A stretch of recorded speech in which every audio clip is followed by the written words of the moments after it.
Okay, here we are again. I have the privilege this time of being with Yishai Fleisher, who's the international representative of Hevron. We're sitting in the King David Hotel in Jerusalem, almost just a stone throw from the old city. Tell me, Yishai, is the old city important for Jewish heritage, and should it be the undivided capital? Well, the city of Jerusalem is Israel's largest city. It's our capital city, and it was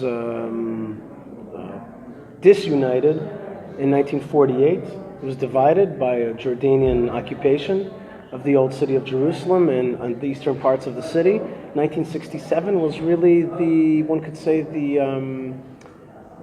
end, the finalization, the kind of final victory of the Independence Day War. And so in 1967 we kind of reunited Jerusalem. And of course, immediately all of Jerusalem was recognized as one city. And when we say undivided, what we mean is that we're not going to allow a Palestinian Authority or anybody else to make a capital in a city. We're not going to do what happened to Berlin. Sure. You know, Berlin was a divided city. It didn't work out well. Yes, we have an Arab minority, a strong Arab minority that lives in this town. So what? That doesn't mean it can't be the capital of a Jewish state. It should be the capital of a Jewish state. And I think that also we have a situation in which foreign governments, even one of Israel's best friends, the United States, Israel's best friend, does not fully recognize Jerusalem as the capital of Israel. That's a problem. And that hurts the narrative because if Israel's best friends don't recognize Jerusalem as the capital of Israel, then it leads the way to enemies certainly saying, you don't belong here. Because if Jerusalem isn't Jewish, then the whole thing is a sham. Well, Yishai, perhaps the symbolism of moving an embassy to Jerusalem is important. It's our policy, by the way, that the Australian embassy should be moved to Jerusalem. Do you think that sort of symbolism is important? Absolutely. Diplomacy is in large measure symbolism.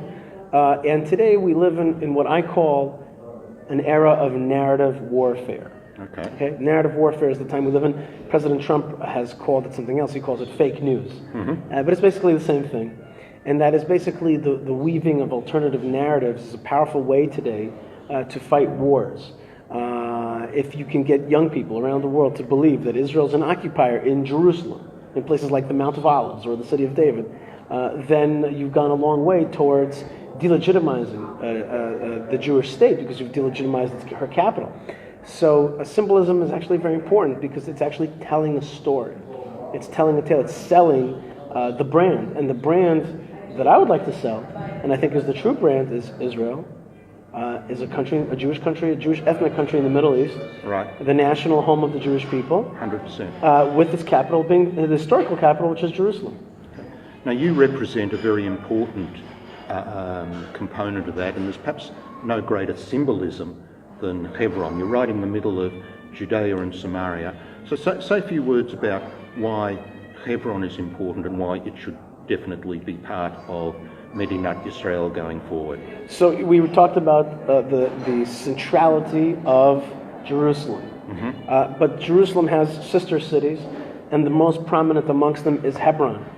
Hevron. And Hebron is basically, if Jerusalem is the capital and the administrative center and also the theological center, well, Hebron's not theological, it's genealogical. Right. In the sense that basically the founders, what I call the founding fathers and mothers, and by the way, I stress the and mothers. It's not just founding fathers. Yep. It's the founding fathers, Abraham, Isaac, and Jacob, and the founding mothers, Sarah, Rebecca, and Leah. Rachel, of course, buried in the tomb of Rachel close by here in Bethlehem. But in any case, Hebron is the beginning of all things. It's the beginnings of the Davidic kingdom. It's the beginning of the first judge of Israel. Othniel ben Kenaz is buried there, and the burial place of the beginners, the starters. And it was no other than Ben Gurion himself who said that Hebron is supposed to be the sister city for Jerusalem. And since it is also about 10,000 Jews in that block, in the Hebron block, living amongst about 160, 180,000 Arabs, so the folks who call themselves pragmatic have been calling for a long time for Jewish people not to be present there. We're always stressing to them that just as 10,000 Jews are in a block of about 160,000 Arabs, so to Israel, 6.5 million Jews within a block of about 350 million Arabs. Wow. And so therefore, it's a kind of microcosm, and it's absolutely imperative to our narrative, to our foundational story, that we continue our Jewish presence in Hebron, which has been practically unbroken for the last 3,800 years. How do you respond to what you were referring to as the pragmatists, that there's no real alternative to creating another Arab Muslim Palestinian state? There's no real alternative to a two-state solution. Are there alternatives? Well, first thing is that it's been empirically proven that the pragmatists are not pragmatic. And what I mean by that is that it has been tested, the Land for Peace formula has been tested, and it has returned results, every time being an abysmal failure. Gaza? Gaza, Judea and Samaria, the West Bank, parts that were returned under the Oslo had to be fought back to be reconquered, South Lebanon, and a more contentious one, which I feel very clear has been a failure, but still other people may think different, is Sinai. Be that as it may, Land for Peace in general is a bad idea in the Middle East also, because it's very anti-Middle Eastern. The Middle East is about, it's not about compromise. It's about holding the line. And that sends a signal to the jihad that we're not about to succumb to anything, including diplomacy or including violence or anything, and that Israel or any other country has to hold its own. In the Middle East, there's only two kinds of minorities, armed and unarmed. Right. That's it. Armed and unarmed. That's the only two kinds of minorities. So, for example, Yazidis, Copts, Christians in general, unarmed and therefore on the run. But Kurds, Yes. Jews, we are armed, we hold the line, and therefore we survive. We survive, and it's absolutely imperative to know how to hold the line. But are there peaceful pathways that would involve Israeli sovereignty, Jewish sovereignty over the entirety of the land? Sure. And when we say entirety of the land, it sounds so uncompromising. We have to remember, we're talking about a tiny landmass within a giant Arab region. I like to think of Israel as really a Jewish protectorate within a much grander Arab region. It's really their region. And we have a tiny little, ethnic state that protects our interests here, which was never protected in the past. And yes, there are absolutely alternatives to the two-state solution. I recently wrote an article in the New York Times that outlined 5 of them. By the way, we will put a link to that article in the comments section below this video, and I'd encourage you to read it. It's an excellent summary.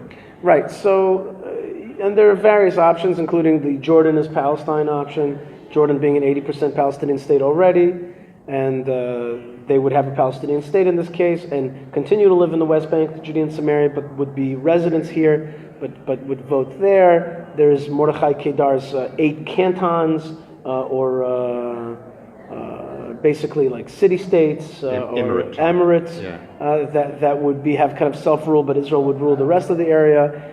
There's the sovereignty, residency, and a pathway to citizenship option. And there are also options that are kind of more intermediate. And then there's even something which, kind of on the far end, which says, look, at the end, our two national goals cannot coexist. And so some Israeli politicians are urging for assisted emigration. We need to say compensated emigration. But the real point is that there is what to talk about. The real sin today is when we say this is the only, and with highlights and bolded, only solution. It is not the only solution. It's the only solution that is a proven failure.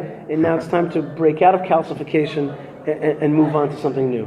Well, Yishai, we have a real problem in Australia in that until very recently, there has been no Jewish body willing to discuss alternatives to the two-state solution. We would like to start that debate soon. And so I want to ask you whether you would consider an invitation to come to Australia to help us start that debate. First thing is that God created a beautiful, beautiful world. And one of the most beautiful places in that world is Australia. Thank you. Of course, I'm partial to Jerusalem and Hebron and this great holy land. But other than that, Australia is such a beautiful place. And the Australian people, Jews and non-Jews, are fabulous people. So just to get a chance to come out and speak with good people in a great country would be just a just such an honor and a privilege. On top of that, there is a conversation to be had, and it has repercussions on a global scale as well. Not just about the Middle East, but about opening the minds, about not succumbing to bullying and limitations on free speech. And so I think it's absolutely imperative that we have such a discussion. Moreover, it's important to know that even the liberal side of the political map has got a lot to talk about here. We believe that the two-state solution is actually a disaster for the Arabs to be jailed once again in a 23rd Arab dictatorship. Ask any Arab what they think of Mahmoud Abbas and the Palestinian Authority, they'll tell you. And so therefore we also think that it's quite illiberal, the two-state solution. So we have what to say to the liberal folks as well. I think that it would be fabulous to come out and have a conversation in Australia. Well, wonderful. I hope we can make it happen in the first half of next year. And as a small gesture in advance, I'd like to present you with an Israel-Australia friendship pin, which we have given to some senior politicians and prominent people, and it's a pleasure to present you with one, and I'd love you to wear it while you're in Australia. I will, absolutely. This is beautiful. Two great countries together. Okay, thank you so much. Thank you, sir.